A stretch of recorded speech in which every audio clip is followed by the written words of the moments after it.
Hello everyone and welcome back to the Horror Hut. Now, I know a lot of you use these videos to sleep, so before you drift off I thought it would be a fun idea if everyone can leave a comment to let me know where you are listening from in the world. Also like and subscribe if you are enjoying the episodes. Right, let's get comfy and relax and let's begin. I decided to go stealth camping alone in a camper van in a remote part of Utah. The vast, open landscapes appealed to me, and I wanted some time away from the noise of the city. I found a quiet spot off a dirt road, surrounded by desert and rocky hills. The setting sun painted the sky in hues of orange and red, and I felt a sense of peace. That night, I cooked a simple meal and sat by the van, enjoying the silence. The stars were starting to appear, and it was mesmerizing. After a while, I climbed into the van, locked the doors, and settled into my sleeping bag. The quiet of the desert was comforting, and I drifted off to sleep easily. Sometime in the middle of the night, I woke up suddenly. At first, I couldn't figure out what had disturbed my sleep. The van was dark, and everything outside was silent. I lay there, trying to calm my racing heart, telling myself it was just the unfamiliar surroundings. Then I heard a faint rustling sound coming from outside the van.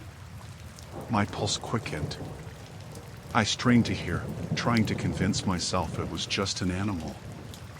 But the sound grew louder, and I could hear voices, low and urgent, speaking in hushed tones. Panic started to set in. I moved as quietly as I could, peeking through a small gap in the window curtains. In the dim moonlight, I saw a group of men, 4 or 5, creeping around the van. They were armed, carrying rifles and handguns. My blood ran cold.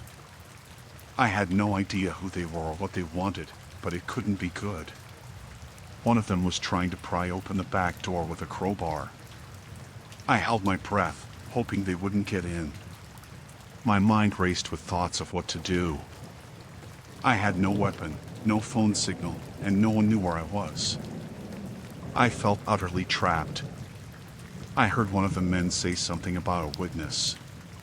They thought I had seen something I shouldn't have. I realized then that they were here to silence me. My heart pounded so loudly I was sure they could hear it. I had to act fast. I quietly moved to the front of the van and checked the driver's seat. The keys were there. I prayed the engine would start quietly, but I knew it wouldn't. I took a deep breath, readying myself for what was to come. With a quick twist of the key, the engine roared to life. The men shouted in surprise, and I saw them scramble towards the front of the van. I floored the gas pedal, the van lurching forward. A gunshot rang out, and I ducked instinctively, feeling the van swerve. The bullet shattered a side window, but I kept driving. The dirt road was rough, and the van bounced and jolted violently. I saw the men's truck in my rearview mirror, their headlights growing brighter as they gave chase. Fear gripped me, but I knew I had to stay focused. I couldn't let them catch me. I drove as fast as I could, the van's tires kicking up clouds of dust. The road twisted and turned, and I struggled to keep control. More gunshots rang out, and I felt a bullet hit the back of the van. I had to find a way to lose them. Up ahead, I saw a narrow trail veering off the main road. It was risky, but I had no choice. I turned sharply onto the trail, the van barely squeezing through the tight path.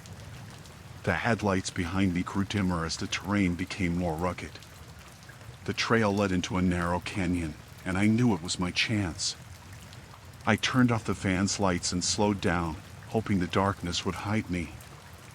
I could hear their truck still searching, but the sound was getting fainter. I kept driving, deeper into the canyon. Finally, I reached a spot where the trail widened slightly. I pulled the van behind a large rock formation and turned off the engine. My hands were shaking, and my breath came in ragged gasps. I listened intently, straining to hear any sign of the men. For what felt like hours, I stayed there, hidden in the darkness. I didn't hear their truck anymore. I hoped they had given up or taken a different path. I couldn't stay there forever, but I needed to be sure they were gone. As dawn began to break, I cautiously started the van again. The engine noise seemed deafening in the stillness. I drove slowly, carefully making my way back to the main road. Every sound, every shadow made me jump, but I didn't see the men or their truck. Eventually, I reached a small town. I pulled into a gas station, my body shaking with exhaustion and relief. I told the attendant what had happened, and they called the local authorities.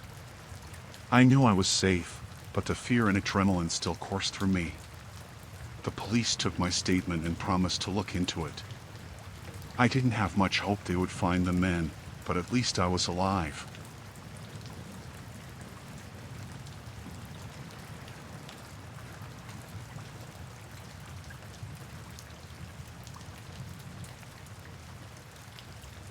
I decided to take a solo trip in my van through the forests of Oregon. The idea was to find some peace and quiet, away from the hustle of everyday life. After driving for hours, I found a secluded spot deep in the woods, perfect for parking my van and spending the night. The sun was setting, casting long shadows through the trees. I set up a small campfire and made some dinner. The forest was silent except for the occasional rustle of leaves. It felt serene, almost magical. As the darkness settled in, I climbed into my van, locked the doors, and settled into my sleeping bag. Around midnight, I woke up to the sound of voices. At first, I thought it was just my imagination, but the voices grew louder. I peered through the curtains and saw flickering lights moving through the trees. It looked like torches. My heart started to race. Who would be out here in the middle of nowhere at this hour? I stayed perfectly still, hoping they would pass by. But the lights and voices came closer. Soon, I could make out figures moving around my van. There were at least a dozen people, dressed in dark robes, their faces hidden. They formed a circle around my van, chanting something I couldn't understand. Panic set in. I had no idea what they wanted or what they were doing. I thought about starting the van and driving off, but they were too close. I didn't want to provoke them. I hoped they would finish whatever they were doing and leave. But then one of them stepped forward and knocked on the van door, hard. My heart pounded in my chest. I didn't move, didn't make a sound. The knocking turned into banging. They started to shake the van, their chanting growing louder and more aggressive. I was trapped. I knew I had to do something, but I was paralyzed with fear. The leader, or at least the one who seemed in charge, began speaking in a low, commanding voice. I couldn't make out the words, but the tone was menacing. I decided to call for help. I grabbed my phone and dialed 911, but there was no signal.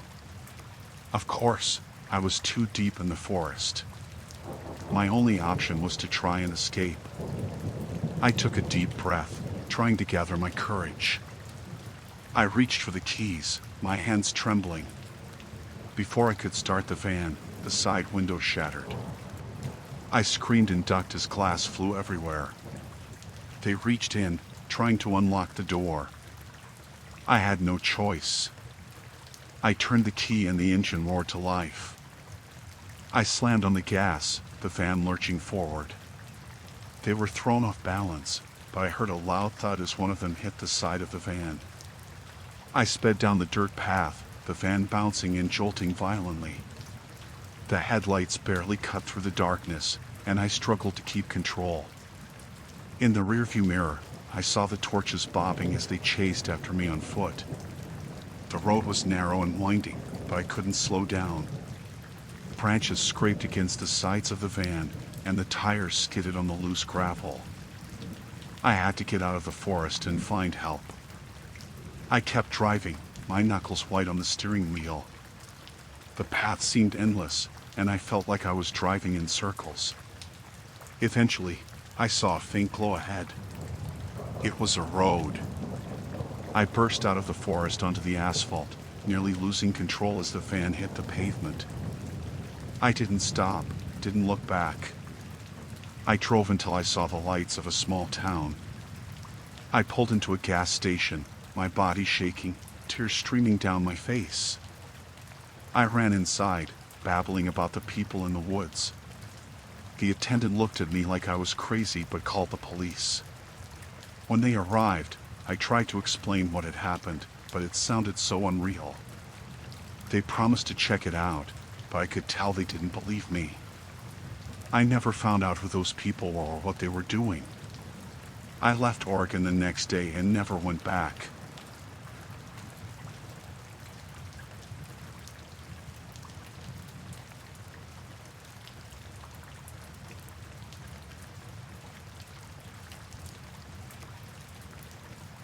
I decided to go on a solo camping trip to clear my head. I had an old camper van and thought it would be perfect for some stealth camping. I chose a spot near an abandoned mining town in Nevada. The idea of exploring the ghost town during the day and enjoying the quiet nights sounded appealing. I arrived in the late afternoon and found a secluded spot to park my van, well hidden from any potential passers-by. The mining town was about a mile away, visible in the distance. I set up a small campfire, cooked some dinner, and settled in to enjoy the solitude. The desert air was cool, and the sky was incredibly clear. Stars blanketed the night, making me feel both insignificant and connected to something greater. After dinner, I decided to take a short walk around the area before turning in. As I wandered, I noticed how eerily quiet it was. No sounds of animals or insects, just the occasional rustling of the wind through the sparse vegetation. It made me uneasy, but I shook it off as my imagination playing tricks on me. I returned to the van, locked the doors, and settled into my sleeping bag. Sleep came quickly, but it didn't last long. I woke up to the sound of footsteps outside the van. At first, I thought it was an animal, but the steps were too deliberate. My heart started pounding. I stayed still, listening, hoping it would go away. The footsteps circled the van, and then there was a light tapping on the window. I held my breath, afraid to make any noise. After a few moments, the tapping stopped, but the footsteps continued. I decided to peek out the window to see what was happening. I saw a man standing a few feet away from the van, looking around as if searching for something. He was disheveled, with wild hair and dirty clothes. He had a rifle slung over his shoulder. Fear gripped me. Who was he, and what did he want? I ducked back down, hoping he hadn't seen me. The footsteps moved closer again, and I heard him muttering to himself.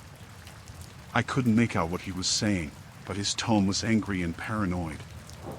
I needed to figure out what to do. If I stayed in the van, he might break in. If I tried to drive away, he might shoot. The man started knocking on the van's door, harder this time. "I know you're in there," he said. "Come out and show yourself." I had no choice. I had to confront him.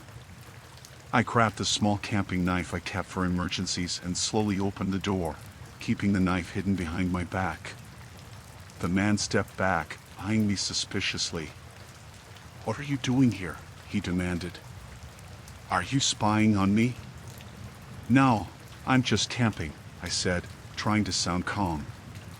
"I didn't know anyone else was out here." "Liar," he spat. "You're with the government, aren't you? Sent to check up on me?" "I'm not with the government," I insisted. "I'm just a traveler. I swear." He didn't believe me. He raised the rifle, pointing it directly at me. My mind raced, trying to think of a way to de-escalate the situation. "Please," I said, "I'm not here to cause any trouble. I can leave right now if you want." "You're not going anywhere until I know the truth," he said, his voice trembling with anger. "Get out of the van." I slowly stepped out, keeping my hands visible. The man motioned for me to move away from the van. I complied, my heart pounding in my chest. He followed me, keeping the rifle trained on me. "Why are you really here?" he demanded again. "I told you, I'm just camping," I said. I didn't mean to intrude. He looked me over, his eyes wild with suspicion. "Prove it." I didn't know how to prove I wasn't a spy. My mind raced, trying to think of something, anything, that would convince him. Then I remembered my camera in the van, filled with pictures from my trip. "I have a camera," I said. "I can show you my photos. They're just landscapes and the old mining town. Nothing else." He hesitated, then nodded. "Get it." Slowly. I walked back to the van, feeling his eyes on me the whole time. I retrieved the camera and handed it to him, keeping my movements slow and deliberate. He flipped through the photos, his expression softening slightly. "These are just pictures," he muttered, more to himself than to me. He lowered the rifle a bit but kept it ready. "But that doesn't mean you're not lying." I took a deep breath, trying to steady my nerves. "I'm not lying. I swear. I'm just passing through." He seemed to be considering this, but the paranoia in his eyes remained. "If you're lying, I'll find out," he said. "And you won't like what happens." "I understand," I said, trying to sound as sincere as possible. "I just want to leave peacefully." He stepped back, still eyeing me warily. "Get in your van and go. If I see you again, it'll be the last time." I didn't need to be told twice. I climbed back into the van, started the engine, and drove off, my hands shaking on the steering wheel. I didn't look back until I was sure I was far enough away. The man's figure disappeared into the darkness. I drove until I reached a small town, finding a motel to spend the night. I couldn't shake the encounter from my mind. The fear and tension stayed with me, making sleep impossible. I realized how close I had come to a potentially deadly situation. The next morning, I reported the incident to the local authorities, but they seemed indifferent. The area was known for attracting drifters and people looking to stay off the grid. They took my statement but didn't seem inclined to investigate further. I decided to cut my trip short and head home. The thrill of adventure had been replaced by a lingering sense of dread. The memory of that wild-eyed man and his accusations haunted me. I didn't want to risk another encounter like that. Back home, I couldn't shake the feeling of being watched, of not being safe. It took weeks before I could relax again.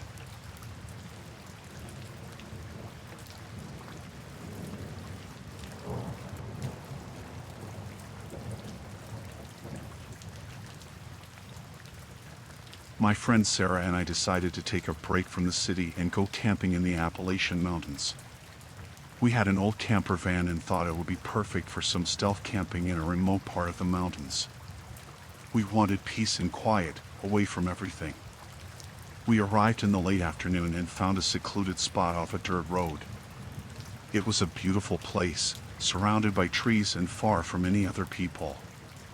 We set up a small campfire, cooked some dinner, and settled in for the night. The sky was clear, and the stars were shining brightly. After dinner, we decided to take a short walk around the area before going to bed. The forest was quiet, and we enjoyed the sounds of nature. As we walked back to the van, we noticed a truck parked on the dirt road, not far from where we were camping. It seemed out of place, but we didn't think much of it. Back at the van, we locked the doors and got ready for bed. We were both tired from the day's drive and hike. Just as we were about to fall asleep, we heard footsteps outside the van. At first, we thought it might be an animal, but then we heard voices. "Hey, "Who's in there?" a man shouted, banging on the side of the van. We froze, unsure of what to do. "Go away," Sarah shouted back, trying to sound brave. But the banging continued, louder this time. "Open up," another voice demanded. "This is private property. You need to leave." I peeked out the window and saw 3 men standing outside. They looked rough and angry. One of them had a baseball bat, and another was holding a flashlight, shining it into the van. "We're not causing any trouble," I said, trying to reason with them. "We'll leave first thing in the morning." "Not good enough," the first man said. "Get out now, or we'll make you." Fear gripped us both. We didn't want to confront them, but we didn't have much choice. Sarah and I exchanged a glance, then slowly opened the door, stepping out into the cold night. The men surrounded us, their expressions hostile. "What are you doing here?"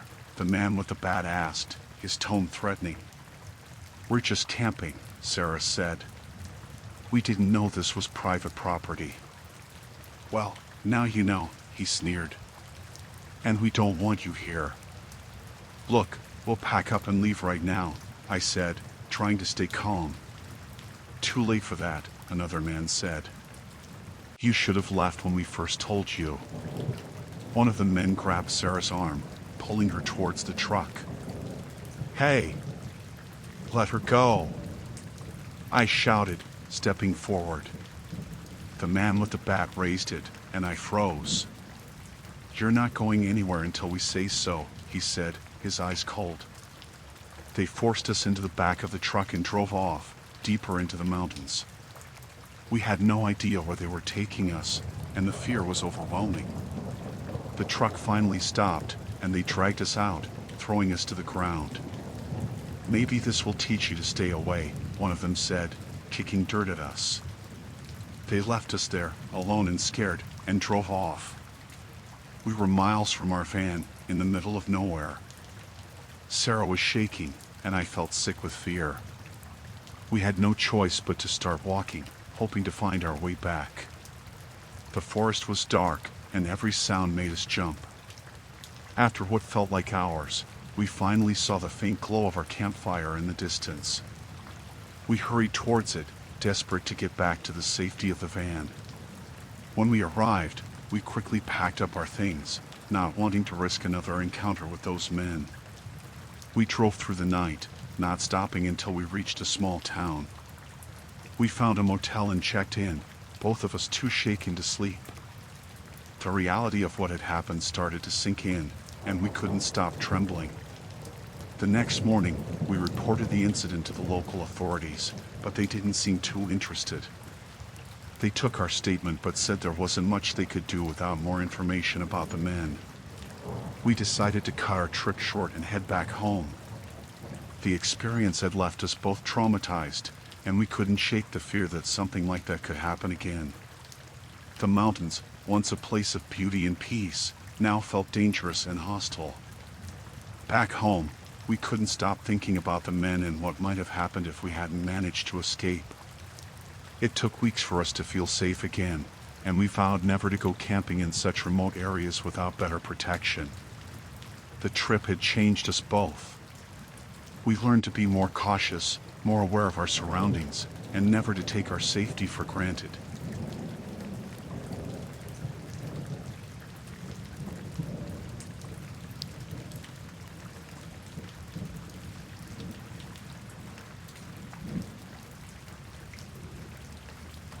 I had my old camper van, which had served me well on many trips before.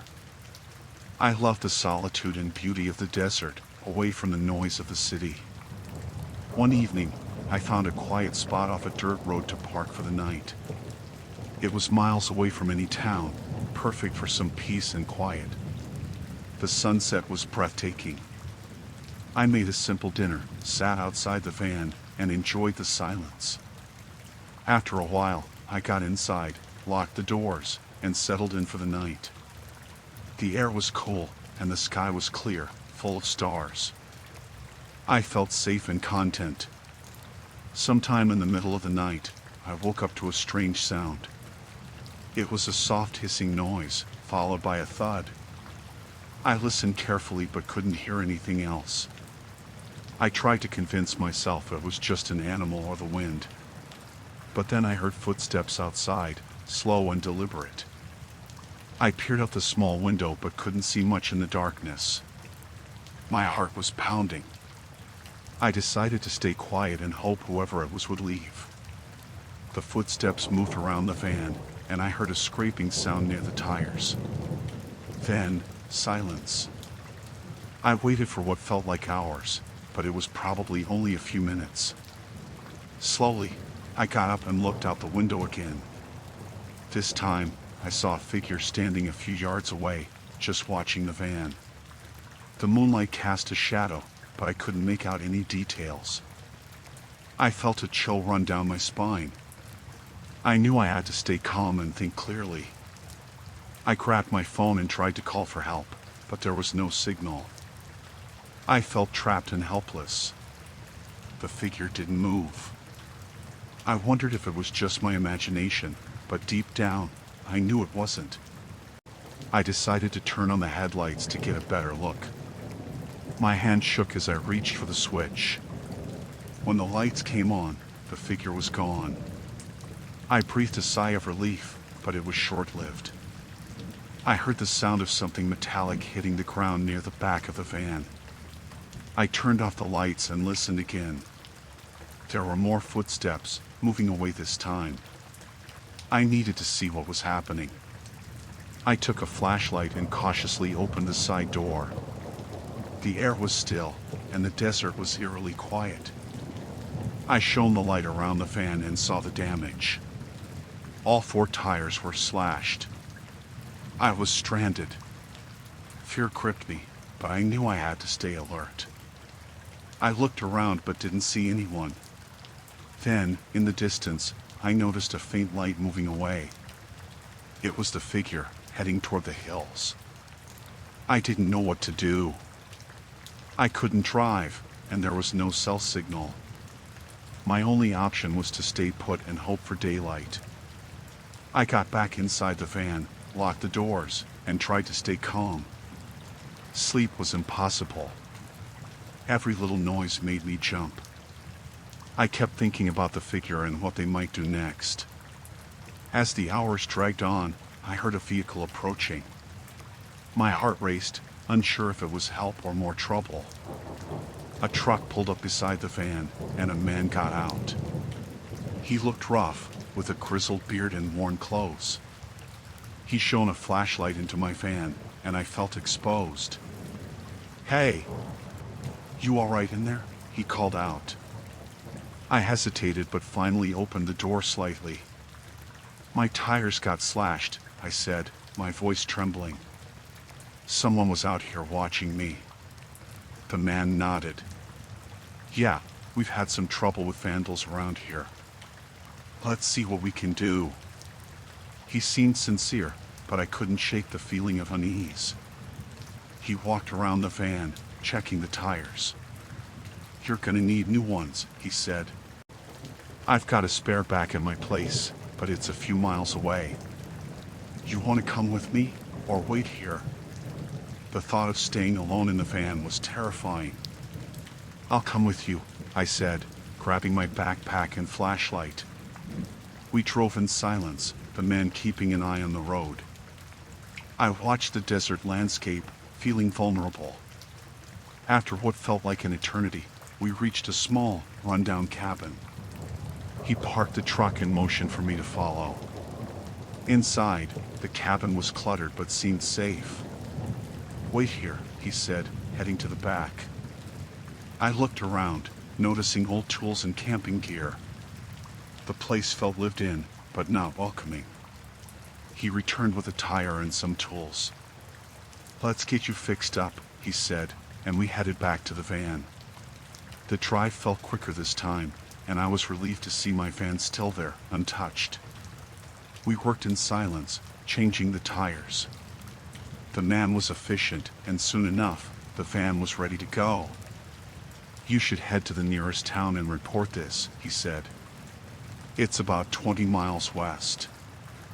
I thanked him, still wary but grateful. He nodded and drove off, leaving me alone again.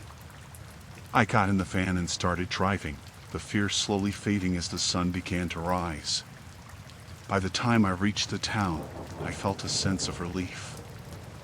I found a gas station and called the local authorities, reporting what had happened. They took my statement but didn't seem optimistic about catching the person responsible. I decided to cut my trip short and head back home. The experience had shaken me deeply. The desert, once a place of beauty and solitude, now felt hostile and dangerous. Back home, I couldn't stop thinking about the figure and what might have happened if the man hadn't shown up. It took weeks for me to feel safe again.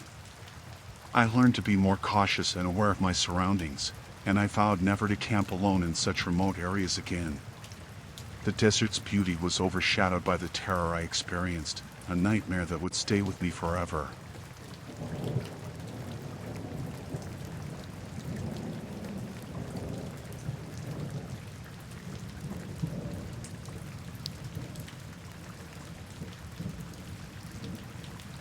I went stealth camping in the forests of Northern California. It was something I had done before, parking my van off a remote dirt road, away from any signs of civilization. The quiet and solitude of the forest were perfect for clearing my mind. This particular spot was deep in the woods, surrounded by towering trees and dense underbrush. The day was uneventful. I spent it reading, taking short walks, and enjoying the peacefulness. As the sun set, the forest grew darker, and the sounds of nature became louder. I prepared a simple dinner inside the van, locking the doors as a precaution. The isolation felt comforting but also a bit eerie as night fell. Around midnight, I heard a faint knock on the side of the van. Startled, I froze, listening intently. The knock came again, louder this time. I got up cautiously and looked out the small window. A man stood there, looking disheveled and lost. "Hello? Can you help me?" "I'm lost," he called out, his voice shaky. I hesitated, considering my options. He didn't look threatening, but the situation felt off. Against my better judgment, I opened the window slightly. "What's wrong?" I asked, keeping my voice steady. "I've been wandering for hours. My car broke down, and I can't find my way back," he explained. He seemed desperate and scared. I decided to help but stay cautious. "Do you have a phone?" I asked. He shook his head. "No signal out here," he replied. I glanced at my phone and saw he was right. There was no service. I told him to wait while I grabbed a flashlight and stepped out of the van. The air was cool, and the forest was pitch dark. I kept a safe distance from the man as I spoke to him. "Where did you leave your car?" I asked. "Down the road, about a mile back," he said, pointing in a vague direction. "Can you give me a ride?" Something about his story didn't add up. Why would he be so far from his car in the middle of the night? But I couldn't leave him stranded if he was telling the truth. I decided to drive him to the nearest town, which was a good hour away. "Okay, get in," I said, opening the passenger door. He climbed in, and I couldn't shake the feeling of unease. I started the van and began driving down the dark, narrow road. The man was quiet, staring straight ahead. After a few minutes, he spoke. "You shouldn't be out here alone." "It's dangerous," he said, his tone changing.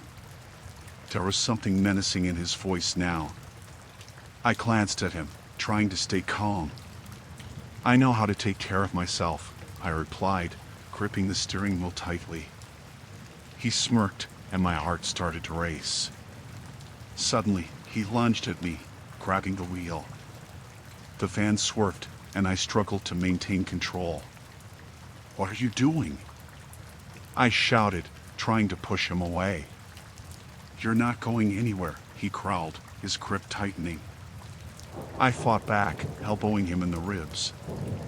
He grunted but didn't let go. The van careened off the road, crashing into a tree. The impact dazed me, but I managed to unbuckle my seatbelt and scramble out of the van. The man was right behind me. I ran into the forest, branches scratching my face and arms. The darkness was disorienting, but I kept moving, fueled by fear. I could hear him crashing through the underbrush, getting closer. I stumbled over a root and fell, pain shooting through my ankle. I forced myself up and limped forward, knowing I couldn't stop. In the distance, I saw a faint light. I headed towards it, praying it was a way out. The light grew brighter, and I realized it was another camper, a small fire burning outside a tent. I burst into the clearing, shouting for help. A man emerged from the tent, startled. "What's going on?" he asked. Before I could answer, my pursuer appeared, his face twisted with rage. "She's mine," he screamed, lunging at me again. The camper reacted quickly, tackling him to the ground. They struggled, and I grabbed a nearby branch, hitting my attacker with all my strength. He collapsed, unconscious. The camper looked at me, breathing heavily. "Are you okay?" he asked. I nodded, tears streaming down my face. "We need to tie him up," I said, my voice shaking. He found some rope in his tent, and we secured the man, making sure he couldn't escape. I explained what had happened as we waited for dawn. As soon as the sun rose, we hiked back to my van. It was damaged but drivable. The camper helped me load the unconscious man into the back, and we headed to the nearest town, where we reported the incident to the authorities. The police took him into custody and listened to my story. They told me he was a known criminal, wanted for several assaults in the area. I was lucky to have escaped with my life. The experience left me shaken. I realized how vulnerable I had been, and it took a long time for me to feel safe again. I learned to trust my instincts and be more cautious when camping alone. The forest, once a place of solace, now felt haunted by the memory of that night. I still loved the outdoors, but the sense of freedom was overshadowed by the fear of what could happen when you let your guard down. In the end, I was grateful for the camper who helped me and the lesson I learned. The world is full of dangers, and it's important to stay vigilant, even in places that seem peaceful and serene.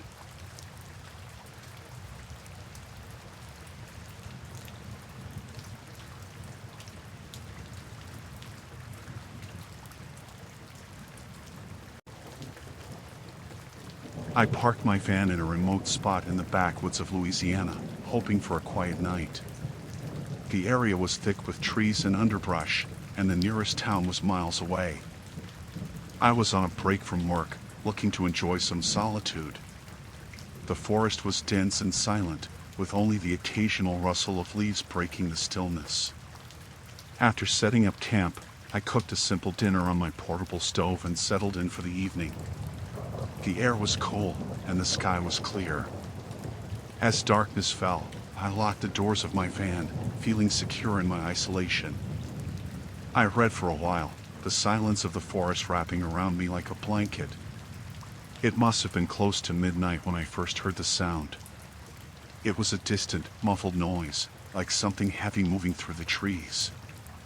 I dismissed it as an animal, but my nerves were on edge. I continued reading, but the noise grew louder, closer.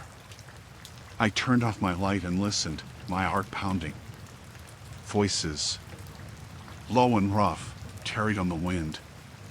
They were getting nearer. I peered out the small window, straining to see through the darkness. Figures moved in the shadows, carrying rifles. My blood ran cold. Poachers, I thought, hoping they wouldn't notice me. Suddenly, a flashlight beam cut through the darkness, sweeping over the trees and landing on my van. Panic surged through me. I ducked down, hoping they hadn't seen me. The voices grew louder, and I could make out words now. Over here. Looks like a camp. My breath caught in my throat. I heard footsteps approaching, crunching on the gravel. I had to do something. Grabbing my keys, I considered driving away, but the fear of making noise and drawing attention stopped me. Check it out. Maybe it's a game warden, one of the men said, his voice closer now. I realized with horror they thought I was there to bust them. The door handle rattled, and I held my breath. Locked, one of them grunted. We need to find out who's inside. I had to act fast. I quietly climbed into the driver's seat, keys in hand, and turned the ignition. The engine roared to life, and I slammed it into reverse, backing away from the men. Shouts erupted as they realized I was escaping. Gunshots rang out, and a bullet shattered the rear window. I floored the gas, heart pounding, as I sped down the dirt road. The van bounced and jolted over the uneven terrain, but I didn't dare slow down. In the rearview mirror, I saw headlights. They were following me. I took a sharp turn, hoping to lose them in the maze of back roads. The van skidded, tires struggling for grip, but I managed to stay on the road. The headlights were still there, getting closer. Panic threatened to overwhelm me, but I forced myself to focus. I remembered a narrow trail I had passed earlier, barely wide enough for the van. I swerved onto it, branches scraping the sides, and the headlights behind me swerved too. They were relentless. The trail twisted and turned, and I fought to keep control. Suddenly, the trees opened up, and I found myself on the edge of a steep hill. I slammed on the brakes, skidding to a stop. The truck behind me wasn't as lucky. It barreled out of the trees and crashed into the side of my van, sending us both over the edge. The world spun as we tumbled down the hill. The van rolled, glass shattering and metal crunching. I was thrown around, every impact sending pain through my body. Finally, we came to a stop at the bottom. The silence was deafening. Dazed, I crawled out of the wreckage. My body ached, but I could move. I had to get away before they found me. I stumbled through the trees, trying to put as much distance between myself and the crash as possible. Voices echoed in the distance, angry and frantic. They were searching for me. I kept moving, ignoring the pain and exhaustion. The forest was a maze, but I hoped to find a road or some sign of civilization. Hours passed. The night seemed endless, and I was losing hope. Then, in the faint light of dawn, I saw a cabin. It looked abandoned, but it was shelter. I forced myself to the door and found it unlocked. Inside, it was dark and musty, but safe.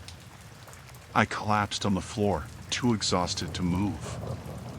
I listened for any sounds of pursuit, but heard nothing. I had made it. I was safe, for now. When the sun rose, I ventured out, cautious and wary. I needed to find help. After hours of walking, I stumbled upon a road and flagged down a passing car. The driver took one look at me and called the police. It took a while to explain what happened, but they eventually believed me. The poachers were caught, their operation shut down.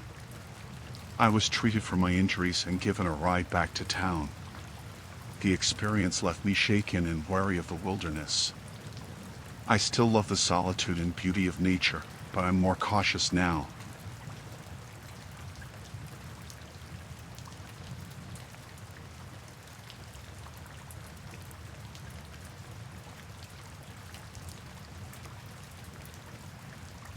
I parked my van deep in the woods of Maine, far from any town.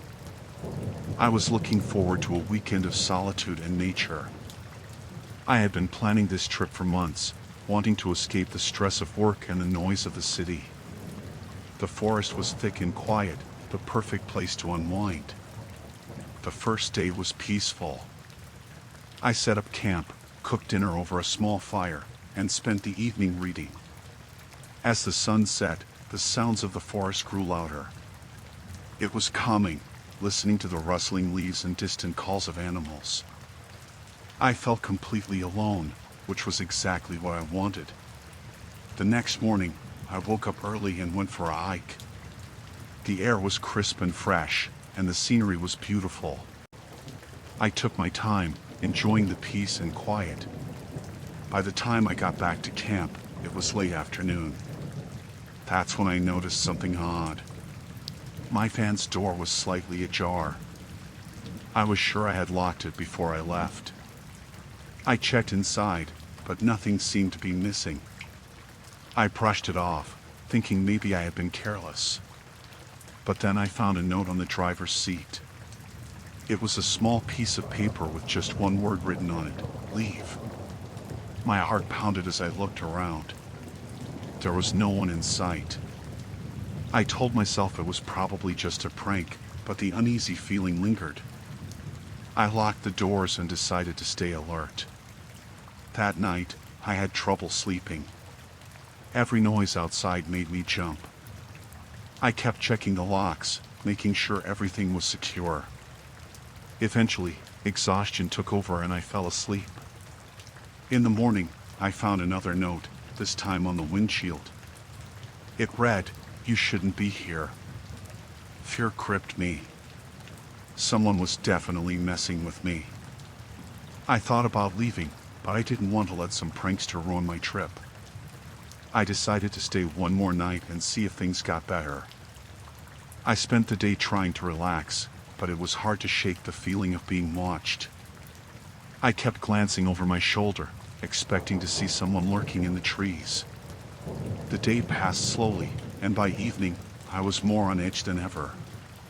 That night, I heard footsteps around my van. I lay still, listening. The footsteps stopped, and then there was a knock on the door. I didn't move, didn't breathe. Whoever it was, they were just outside. After a few minutes, the footsteps moved away. I waited until morning to check outside. There were fresh footprints around my van, and another note, "Last warning." Panic set in. I knew I had to leave. I packed up quickly, my hands shaking. As I started the engine, I heard a noise behind me. I looked in the rearview mirror and saw a figure standing at the edge of the clearing, watching me. I drove as fast as I could down the narrow, winding road. My mind raced with thoughts of who it could be and what they wanted. I didn't stop until I reached a small town miles away. I found a diner and sat there, trying to calm down. I called the local authorities and told them what happened. They took my statement but didn't seem very concerned. They said they would check the area, but I didn't feel reassured. I decided to cut my trip short and head home. The drive back was tense. Every car that passed made me jump.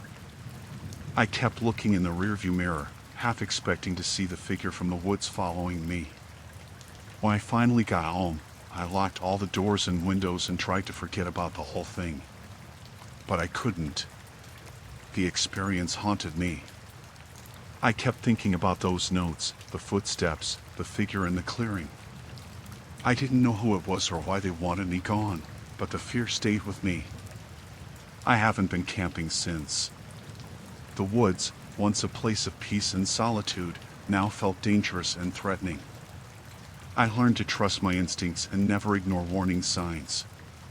The sense of being watched, the feeling of unease, it was all too real.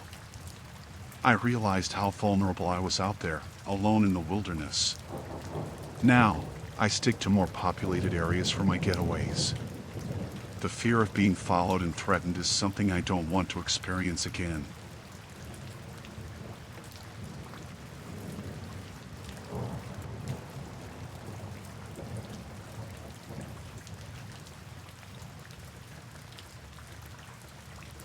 I was on a camping trip by a serene lake in Montana, seeking solitude and a break from the noise of the city.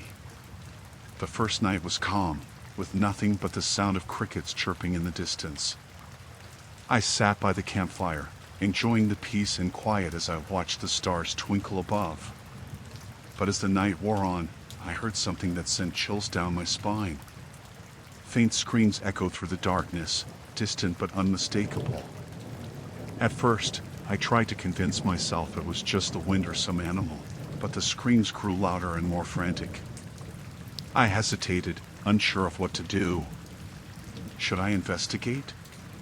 Call for help? My heart raced as I weighed my options. In the end, curiosity got the better of me. I grabbed a flashlight and cautiously made my way towards the source of the screams. As I approached the edge of the lake, the screams grew louder, filling the air with a sense of urgency. My flashlight revealed a group of people gathered around a small boat, their voices raised in anger. I hesitated, unsure of what to do next.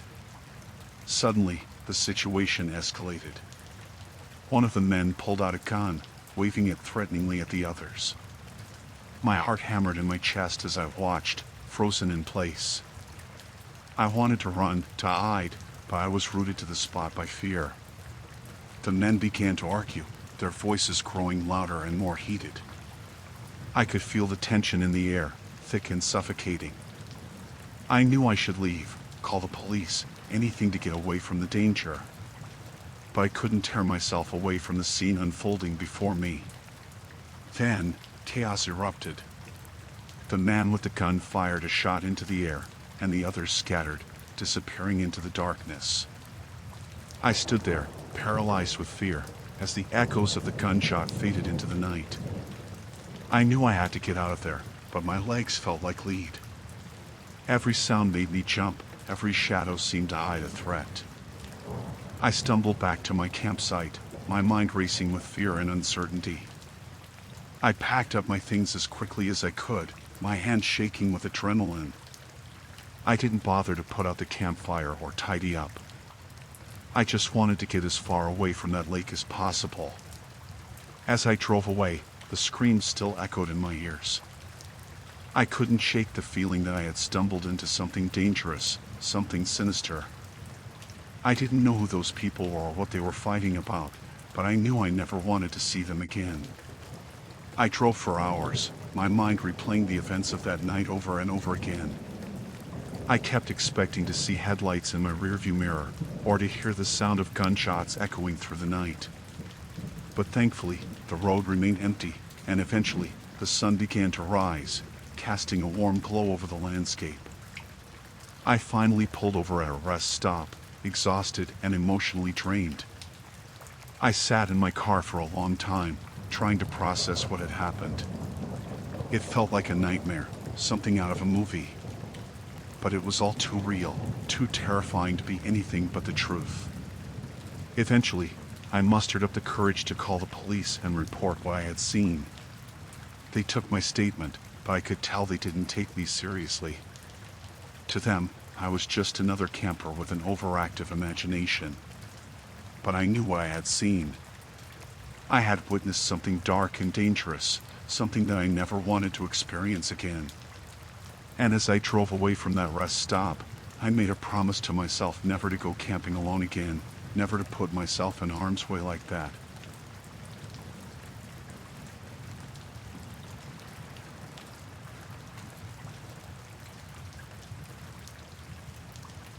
I was out stealth camping in my van in the Colorado Rockies, seeking some peace and solitude away from the hustle and bustle of city life. It was supposed to be a simple retreat into nature, a chance to disconnect and recharge. But what I found there was far from peaceful. The first night went by without incident. I parked my van in a secluded spot, nestled among the trees, and settled in for the night. The sounds of the forest surrounded me, soothing in their familiarity. I felt safe and at ease, cocooned in the warmth of my sleeping bag. But as the days passed, I began to notice things that didn't quite add up. Small, subtle signs that someone else was nearby. Footprints in the dirt that weren't mine, branches snapped in a way that suggested they had been deliberately broken. At first, I brushed it off as my imagination playing tricks on me. But as the days went by, the signs became harder to ignore. One evening, as I was cooking dinner over the campfire, I heard a rustling in the bushes nearby. I froze, my heart pounding in my chest, as I strained to listen for any sign of movement. But the forest was silent, save for the crackling of the flames. I tried to convince myself it was just an animal, a deer or a bear passing through. But deep down, I knew it was something more. Someone was out there, watching me, waiting for the right moment to reveal themselves. I spent the rest of the night on edge, jumping at every sound, every shadow. I didn't sleep a wink, too afraid of what might happen if I let my guard down even for a moment. The next morning, I decided to confront whoever was out there. I packed up my things and set out into the forest, determined to find out who was watching me and why. I didn't have to look far. Just a few hundred feet from my campsite, I stumbled upon a makeshift shelter hidden among the trees. It was crude but sturdy, made from branches and tarpaulin, camouflaged to blend in with the surrounding foliage. My heart raced as I approached the shelter, my mind buzzing with fear and uncertainty. Who was living here? And why were they watching me? I called out, hoping to coax whoever was inside to reveal themselves. But there was no answer, just the eerie silence of the forest. I hesitated, unsure of what to do next. Should I go inside and confront them? Or should I turn around and run as fast as I could back to my van? In the end, curiosity got the better of me. I stepped forward, my hand shaking as I reached out to pull back the flap of the shelter. What I found inside chilled me to the bone. The shelter was empty, save for a few tattered blankets and scraps of food. But scrawled on the walls in thick, black letters were the words, "I see you." I stumbled back, my stomach churning with fear and dread. Who had written those words? And what did they mean? I didn't stick around to find out. I turned and ran, my heart pounding in my chest as I raced back to my van. I didn't stop until I was safely locked inside, the engine running as I sped away from the place as fast as I could. I didn't stop until I was miles away, the memory of those words burning in my mind. I see you. It was a chilling reminder that even in the most remote corners of the world, we are never truly alone. I never went back to that spot in the Colorado Rockies. The memory of what happened there still haunts me to this day, a constant reminder of the dangers that lurk just beyond the edge of our comfort zone. But I've learned to be more cautious, more aware of my surroundings. And as long as I keep moving forward, I know I'll be okay.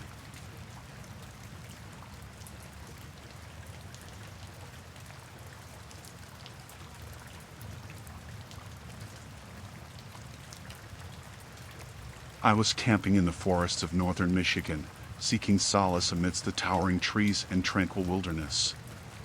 It was supposed to be a peaceful night, just me and the sounds of nature surrounding my van. But when I woke up, I found myself in the middle of a nightmare. As the first light of dawn filtered through the trees, I stirred from my sleep, blinking away the remnants of a restless night. But as my eyes adjusted to the dim light, I realized something was wrong. There were voices outside, low and guttural, interspersed with the snap of twigs and the rustle of leaves. Heart pounding, I peered out the window of my van and saw them, a group of men, dressed in camouflage and brandishing rifles, surrounding my campsite. Fear clutched at my chest as I realized I was surrounded, trapped in my own little slice of wilderness. I didn't know what to do. Should I confront them? Or should I stay hidden inside my van and hope they went away? My mind raced with fear and uncertainty as I weighed my options. But before I could make a decision, one of the men spotted me. He shouted something to the others, and suddenly they were closing in, their faces twisted with anger and hostility. I panicked, scrambling to lock the doors of my van as they pounded on the windows, demanding that I come out. I felt like a trapped animal, my heart pounding in my chest as I searched frantically for a way out. But there was nowhere to run. The men had surrounded my van, cutting off any possible escape routes. I was completely at their mercy, and I didn't know what they were capable of. Then, just when I thought things couldn't get any worse, one of the men produced a shotgun from his pack and aimed it at my van. My blood ran cold as I realized they were serious, that they were willing to use violence to get me out. I didn't know what to do. Should I try to reason with them? Or should I fight back and risk getting hurt? My mind raced with fear and indecision as I tried to come up with a plan. But before I could make a decision, the situation took an unexpected turn. From out of nowhere, a voice called out from the trees, clear and commanding. It was a park ranger, drawn by the commotion. He demanded to know what was going on, and the men reluctantly backed off, their anger tempered by the presence of authority. I breathed a sigh of relief as the ranger approached my van, his expression stern but sympathetic. He listened as I explained what had happened, and he assured me that I was safe now, that he would take care of everything. As the men slunk away into the forest, their anger replaced by sullen resentment, the ranger helped me pack up my things and escorted me out of the woods. I was shaken but unharmed, grateful to be alive. But as I drove away from that place, the memory of what had happened lingered in my mind, a dark shadow cast over the beauty of the forest.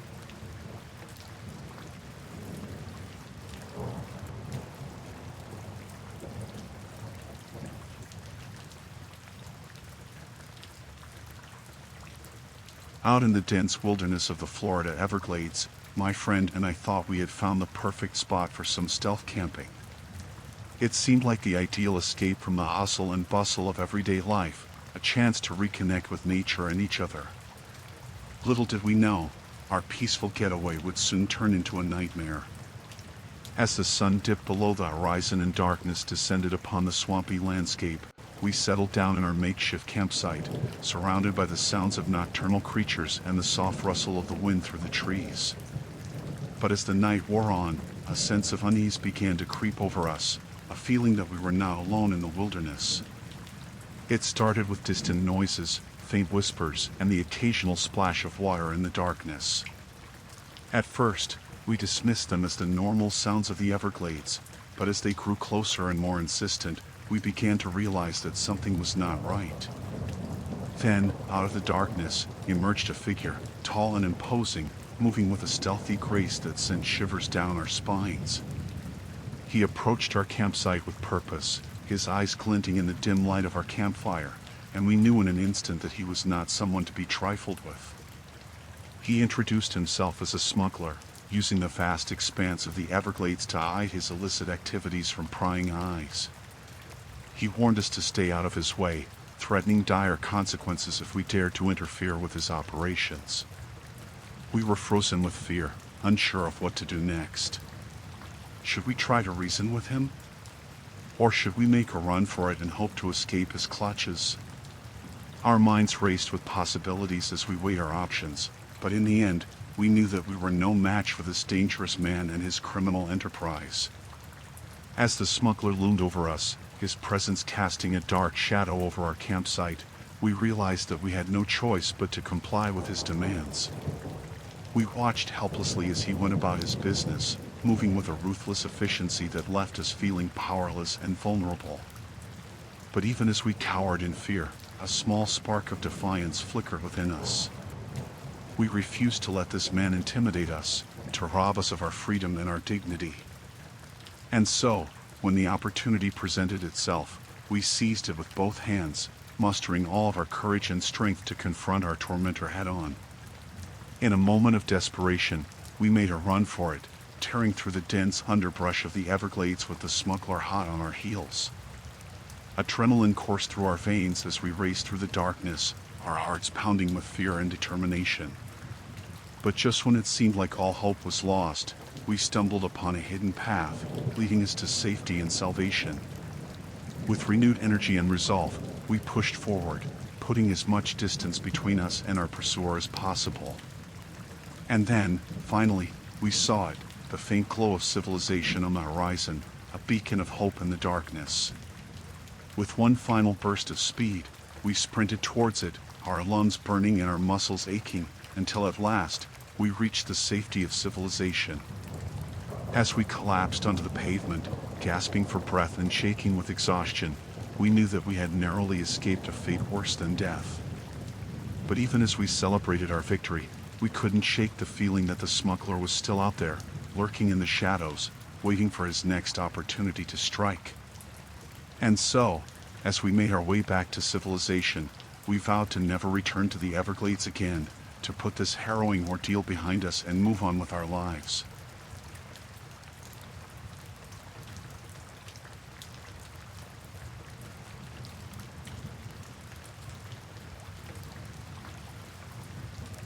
It was supposed to be a simple night of stealth camping in the dense forests of Vermont. Just me, my trusty van, and the tranquil beauty of nature surrounding me. But as darkness fell and the world outside my van grew quiet, I sensed that something was amiss. I had just settled down for the night when I heard a rustling outside, followed by the sound of footsteps approaching my van. My heart skipped a beat as I peered out the window, trying to make out the figure in the darkness. To my horror, I saw a man standing outside my van, his face obscured by shadows. He looked disheveled and desperate, like he had been on the run for days. And when he caught sight of me, his eyes widened with recognition, as if he had been expecting me all along. Before I could react, he banged on the door of my van, demanding that I let him in. His voice was urgent and panicked, sending a chill down my spine. I hesitated for a moment, unsure of what to do, but the desperation in his voice was impossible to ignore. With a trembling hand, I unlocked the door and let the man inside. He wasted no time in scrambling into the van, his breath coming in ragged gasps as he collapsed onto the floor. His whole body was trembling with fear, and I could see the wild look of terror in his eyes. As he caught his breath, the man explained that he was a fugitive, on the run from the authorities for a crime he claimed he didn't commit. He begged me to help him escape, promising that he would pay me handsomely for my assistance. I was torn. On one hand, I sympathized with the man's plight. But on the other hand, I knew that helping a fugitive could land me in serious trouble with the law. I tried to reason with him, to convince him to turn himself in and face justice, but he was adamant. With no other options, I reluctantly agreed to help the man escape. We drove through the night, sticking to back roads and deserted highways in an effort to avoid detection. Every sound outside the van made my heart race, fearing that we would be discovered at any moment. But despite our efforts to remain undetected, it wasn't long before we attracted the attention of the authorities. Flashing lights appeared in the rearview mirror, and I felt a sinking sensation in the pit of my stomach as a police car pulled us over. Panic surged through me as the officer approached the van, his hand resting on his holster as he eyed us suspiciously. I glanced at the fugitive sitting beside me, his face pale with fear, and knew that our time was running out. With a sinking feeling, I realized that I had no choice but to come clean. I explained the situation to the officer, hoping against hope that he would show mercy and let us go. But as the minutes ticked by, it became clear that our fate was sealed. The officer placed the fugitive under arrest, reading him his rights as he cuffed his hands behind his back. I watched helplessly as they led him away, knowing that I had failed to save him from his fate. As I drove away from the scene, the weight of guilt hung heavy on my shoulders. I had tried to do the right thing, but in the end, it wasn't enough.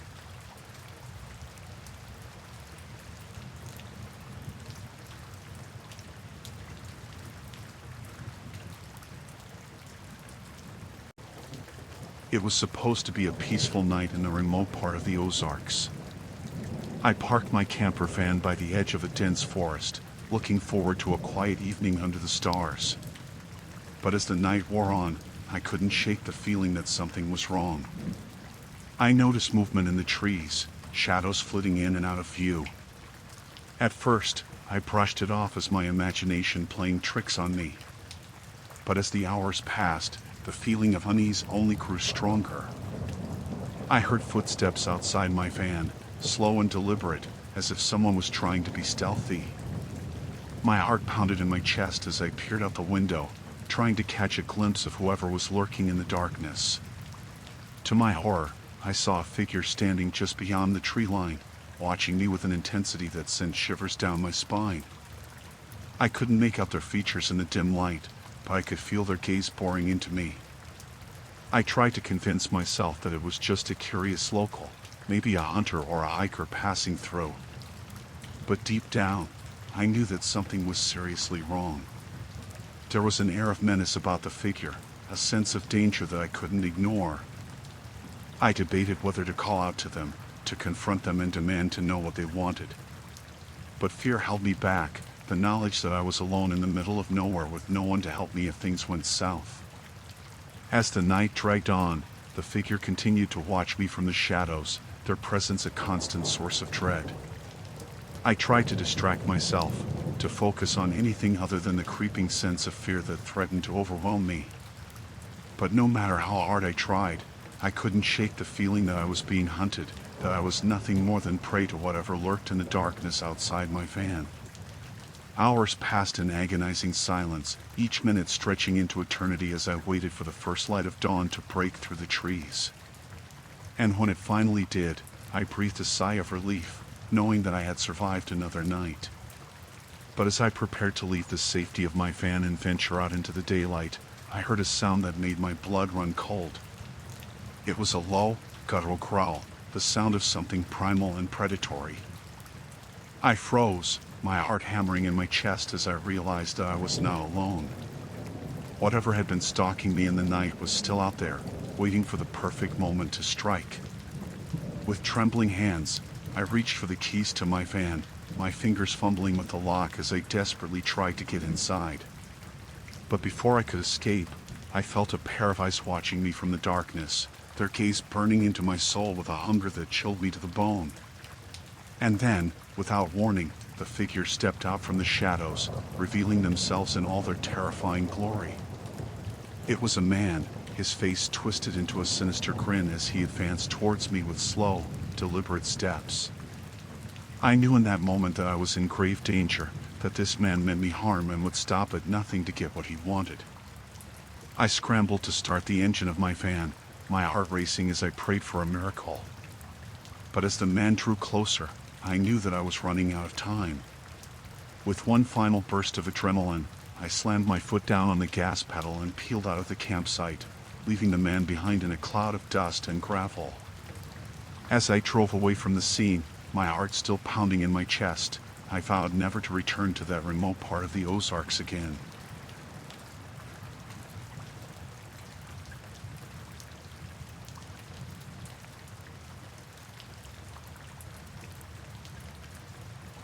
The woods of Washington State seemed like the perfect spot for some stealth camping.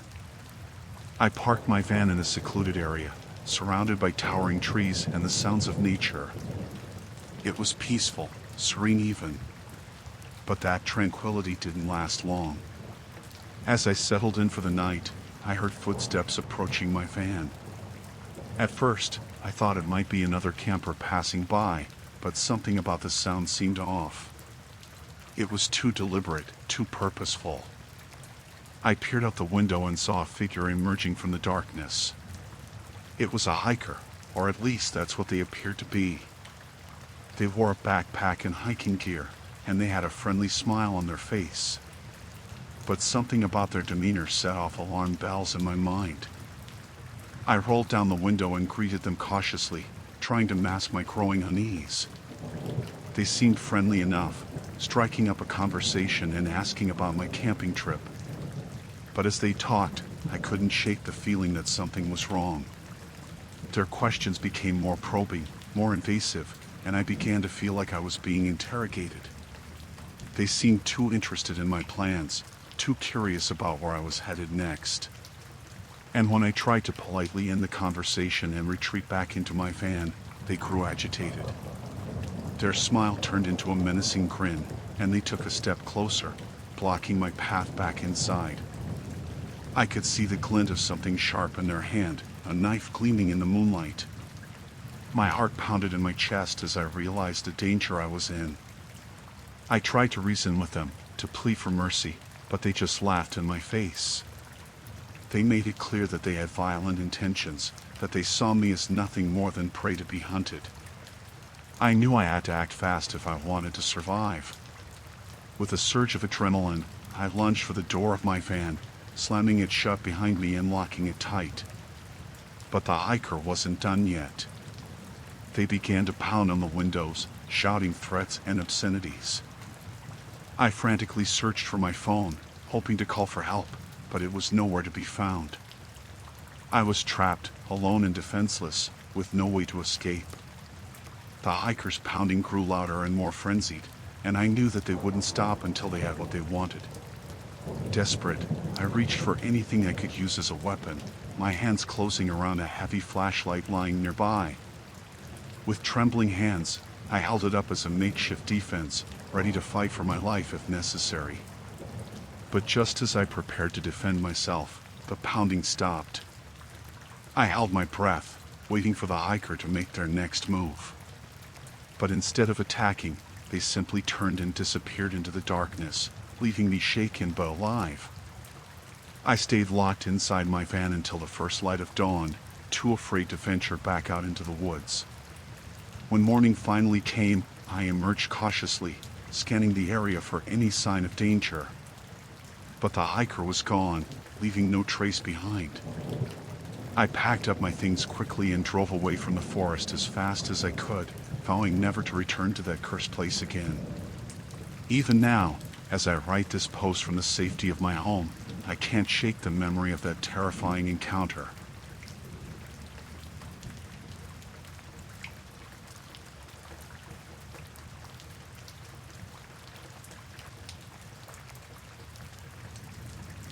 It was supposed to be a peaceful camping trip, just me and my trusty camper van in the Texas Hill Country.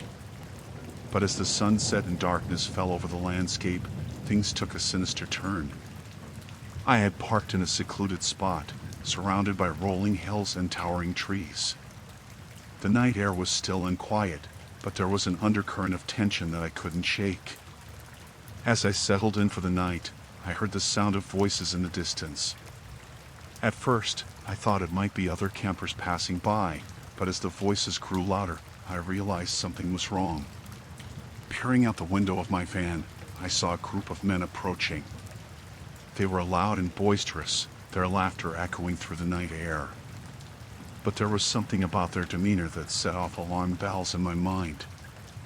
I tried to ignore them, to pretend like I hadn't noticed their presence, but they had other ideas. They began to circle my van, shouting insults and banging on the doors. I felt a surge of fear rising in my chest as I realized I was trapped. These men weren't just passing through, they were intent on causing trouble.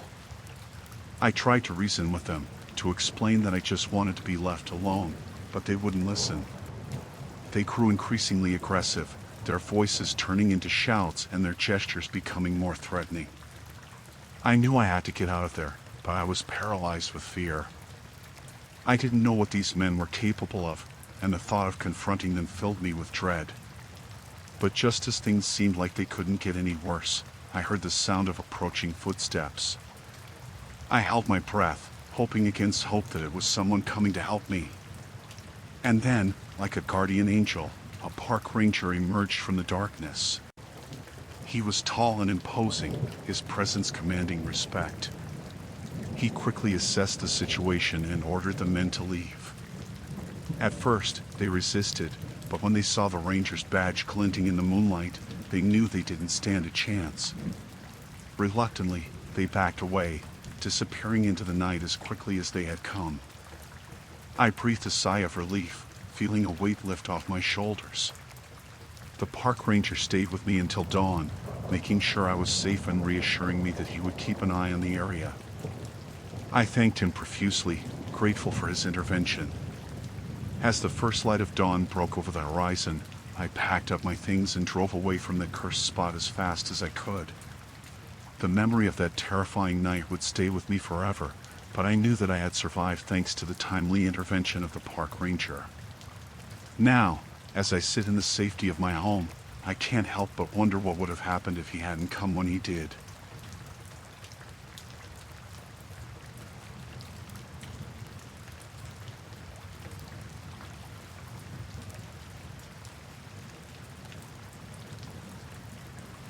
The desert night was quiet and vast, stretching out in every direction as far as the eye could see.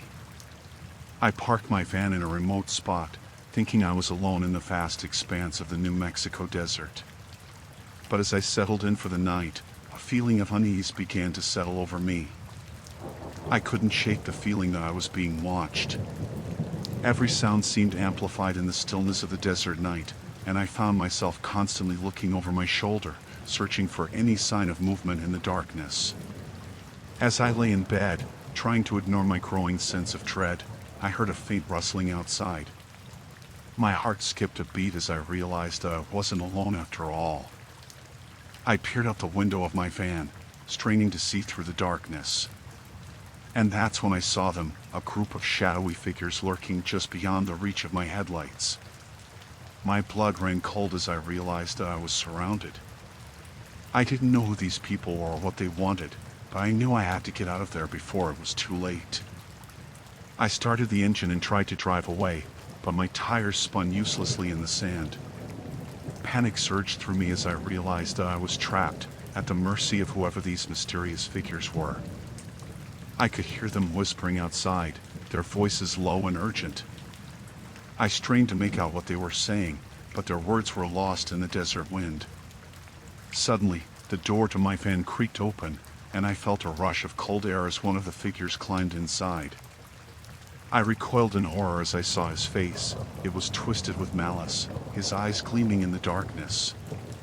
He didn't say a word as he grabbed me roughly by the arm and dragged me out of the van. I struggled and screamed, but his grip was like iron. Outside, the other figures were closing in, their dark shapes looming over me like specters. I knew I was outnumbered, but I refused to go down without a fight. I kicked and clawed at my attacker, desperately trying to break free. But he was too strong, and soon I found myself being dragged away from my van, into the darkness of the desert night. I didn't know where he was taking me or what he planned to do with me, but I knew I had to escape. I racked my brain for a plan, but fear had clouded my thoughts, leaving me helpless and alone. As we trudged through the desert, the night seemed to stretch on forever. I lost all sense of time and direction, my world reduced to the sound of my own ragged breathing and the relentless crunch of sand beneath my feet. But just when I thought all hope was lost, I saw a glimmer of light in the distance. It was faint at first, but it grew steadily brighter as we drew nearer. I realized with a surge of relief that it was the glow of a campfire, a beacon of hope in the darkness. I redoubled my efforts to break free, knowing that salvation was within reach. With one final burst of strength, I wrenched myself free from my attacker's grasp and sprinted towards the light. I could hear him shouting behind me, but I didn't stop until I reached the safety of the campfire.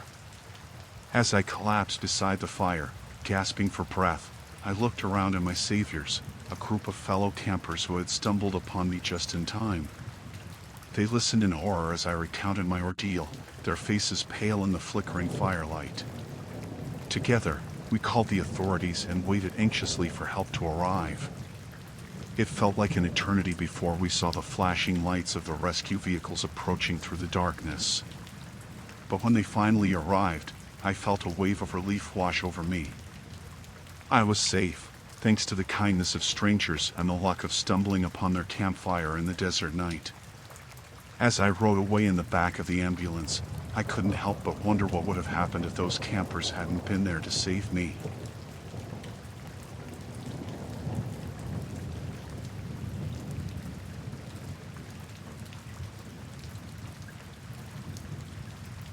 We thought we found the perfect spot for a weekend of stealth camping in the dense forests of Pennsylvania.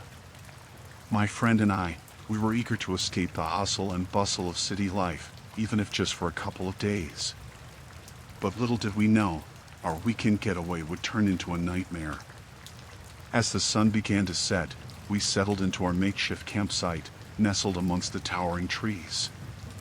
The air was thick with the scent of pine and damp earth, and the only sounds were the chirping of crickets and the rustling of leaves in the gentle breeze.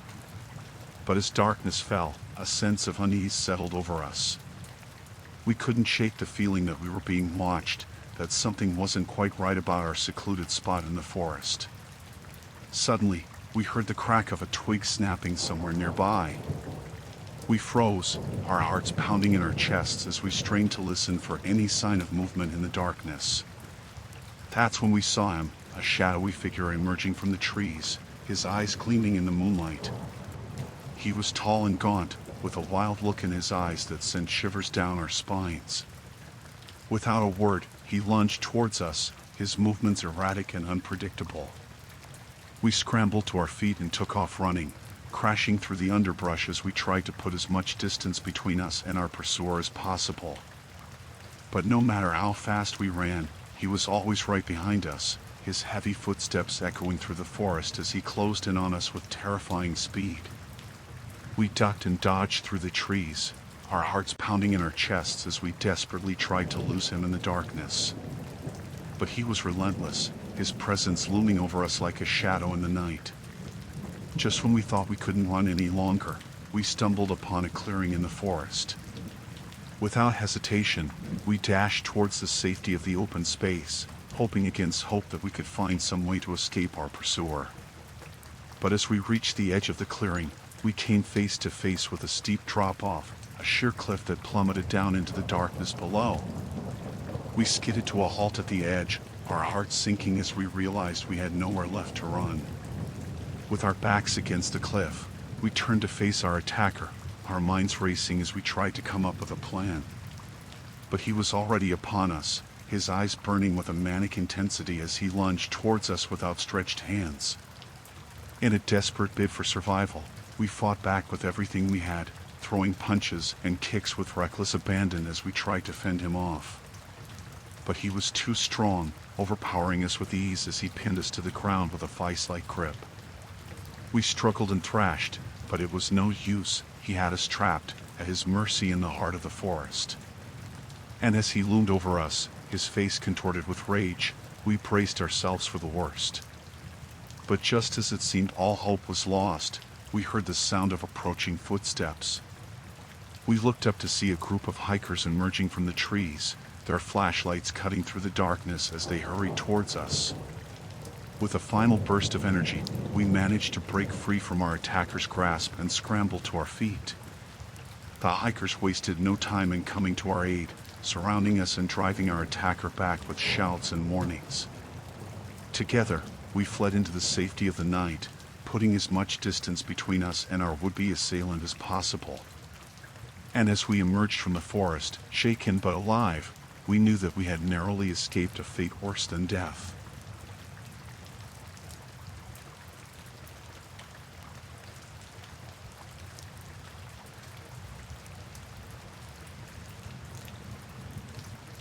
I was looking forward to a peaceful camping trip in the remote forests of Idaho, surrounded by nothing but towering trees and the sounds of nature. But what I encountered there was far from peaceful. As the sun began to set, I settled into my campsite, eager to unwind after a long day of hiking through the wilderness. But as darkness fell, a sense of unease settled over me. I couldn't shake the feeling that something wasn't quite right. That's when I noticed it, the faint sound of footsteps crunching through the underbrush, coming closer and closer to my campsite. My heart began to race as I strained to listen for any sign of who, or what, was approaching. Suddenly, I heard the sound of someone fumbling with the door of my van, their movements quick and furtive. I knew I had to act fast if I wanted to catch whoever was trying to break in. With a sinking feeling in the pit of my stomach, I crept towards the van, trying to stay hidden in the shadows as I approached. But as I drew closer, I realized I was too late. The door was already open, swinging wide to reveal the dark interior of the vehicle. I hesitated for a moment, unsure of what to do next. But as I listened to the sounds of someone rummaging through my belongings inside the van, I knew I had to act fast if I wanted to protect myself and my belongings. With a surge of adrenaline, I lunged forward, grabbing hold of the intruder and pulling them out of the van with all the strength I could muster. They stumbled and fell to the ground, their face obscured by the darkness of the night. But as they scrambled to their feet and turned to face me, I recoiled in horror. It was a stranger, their face twisted into a mask of rage and desperation as they glared at me with wild eyes. I tried to reason with them, to ask them why they were trying to break into my van. But they were beyond reason, their mind consumed by some unseen force that drove them to madness. With a sickening realization, I knew I had to get away from this person as fast as I could. I turned and ran, crashing through the underbrush as I tried to put as much distance between me and the crazed intruder as possible. But no matter how fast I ran, they were always right behind me, their footsteps echoing through the forest as they pursued me with relentless determination. I ducked and dodged through the trees, my heart pounding in my chest as I desperately tried to lose them in the darkness. But they were always one step ahead of me, their presence looming over me like a shadow in the night. I stumbled and fell, my breath coming in ragged gasps as I struggled to keep moving. But as I looked up, I saw the glint of moonlight on metal, a knife, held in the hand of the person who was chasing me. With a surge of fear unlike anything I had ever felt before, I pushed myself to my feet and kept running, driven by the primal instinct to survive at all costs. But just when I thought I couldn't run any longer, I stumbled upon a clearing in the forest. Without hesitation, I dashed towards the safety of the open space, hoping against hope that I could find some way to escape my pursuer. But as I reached the edge of the clearing, I came face to face with a sheer drop-off, a steep cliff that plummeted down into the darkness below. I skidded to a halt at the edge, my heart sinking as I realized I had nowhere left to run. With my back against the cliff, I turned to face my attacker, their crazed eyes burning with a manic intensity as they closed in on me with outstretched hands. In that moment, I knew I had to fight back with everything I had if I wanted to survive. With a scream of defiance, I launched myself at them, throwing punches and kicks with reckless abandon as I fought to defend myself against their onslaught. But they were too strong, overpowering me with ease as they pinned me to the ground with a vice-like grip. I struggled and thrashed, but it was no use. They had me trapped, at their mercy in the heart of the forest. Just when I thought all hope was lost, I heard the sound of approaching footsteps. I looked up to see a group of hikers emerging from the trees, their flashlights cutting through the darkness as they hurried towards me. With a final burst of energy, I managed to break free from my attacker's grasp and scramble to my feet. The hikers wasted no time in coming to my aid, surrounding me and driving my attacker back with shouts and warnings. Together, we fled into the safety of the night, putting as much distance between us and my would-be assailant as possible.